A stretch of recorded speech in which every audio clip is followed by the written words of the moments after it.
Namun bila kondisi tak memungkinkan, otopsi bisa dilakukan di mana saja, puskesmas, makam, termasuk di tempat kejadian perkara.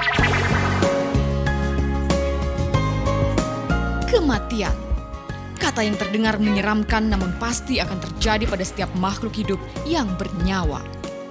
Bila waktunya telah tiba, tak ada yang mampu mencegah datangnya sang malaikat maut.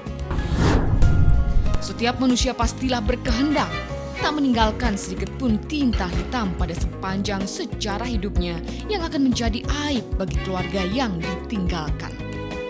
Namun tak ada yang bisa menyangka bila kematian datang dengan cara yang tidak sewajarnya. Dan demi keadilanlah, semua misteri di balik kematian harus diungkapkan. Pengungkapan suatu kasus kematian yang tak wajar pastilah melibatkan banyak pihak. Tak hanya pihak kepolisian, namun juga melibatkan ahli forensik guna mencari bukti otentik yang masih tertinggal di tempat kejadian perkara, juga pada jasad sang korban dengan cara melakukan otopsi. Otopsi itu berasal dari dua kata. Auto itu sendiri artinya, opsi itu optik ya, itu melihat artinya, jadi melihat sendiri. Jadi artinya seorang dokter memeriksa mayat atau tubuh manusia dan kemudian memberikan kesimpulan sebab matinya apa. Idealnya proses otopsi biasa dilakukan di rumah sakit.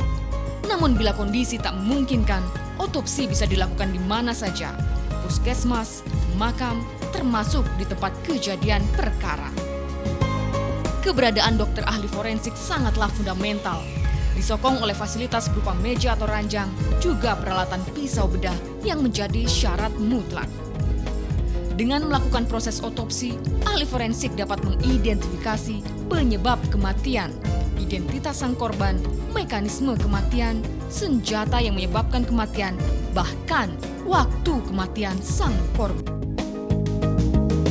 Otopsi itu ada 3. Otopsi yang pertama namanya otopsi anatomi. Otopsi anatomi itu dilakukan oleh mahasiswa kedokteran tingkat 2. Itu maksudnya apa? Supaya sebagai calon dokter mereka mengetahui struktur tubuh manusia seperti apa. Nah, yang kedua otopsi klinik namanya. Otopsi klinik itu adalah orang yang meninggal karena sakit di rumah sakit, tapi dokternya masih belum tahu dia matinya karena apa. Nah, itu di otopsi atas permintaan keluarga. Keluarga mau tahu dia sakitnya apa sih. Yang ketiga itu adalah otopsi forensik. Otopsi forensik itu adalah kasus mati yang tidak wajar, berarti mati karena pembunuhan, bunuh diri atau kecelakaan. Itu matinya tidak jelas atau tidak jelas, itu polisi meminta dokter forensik untuk melakukan pembedahan supaya ketahuan sebab matinya apa.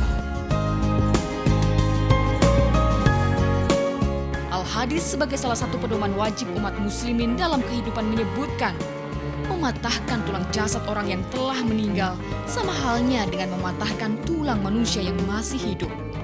Lantas bagaimana dengan proses autopsi yang notabene hingga membedah jasad sang korban? Apakah hal ini tak menjadi sebuah ganjalan bagi pelaksanaan proses otopsi? Dan bagaimanakah sebenarnya proses otopsi ini dilakukan? Nah, otopsi itu biasanya dimulai dengan kita periksa dari luar. Kita periksa mulai dari perlengkapan paling luar. Kalau dia ditutup mayat, tutup mayatnya diperiksa. Misalnya tutup mayatnya itu selimut. Selimutnya seperti apa, ada darah apa enggak, segala macam. Kemudian pakaiannya kita jabarkan. Kemudian kaos kaki, sepatu, dan segala macam itu semua.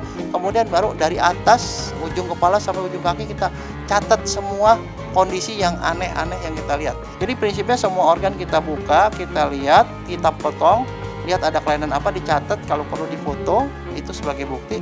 Setelah selesai kita kembalikan, nanti dijahit. Jadi nanti ada jahitan yang seperti garis begini. Kalau orangnya pakai jas misalnya ketutup gitu, tidak akan ketahuan. Jadi hanya 2 garis, satu dari sini sama satunya dari sini.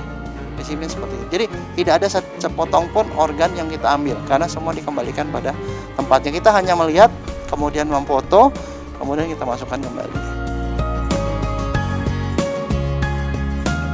Lantas bagaimanakah pandangan masyarakat mengenai otopsi? Benarkah bila pihak keluarga mencoba untuk menghalang-halangi proses otopsi, mereka dapat dikenai sanksi hukum?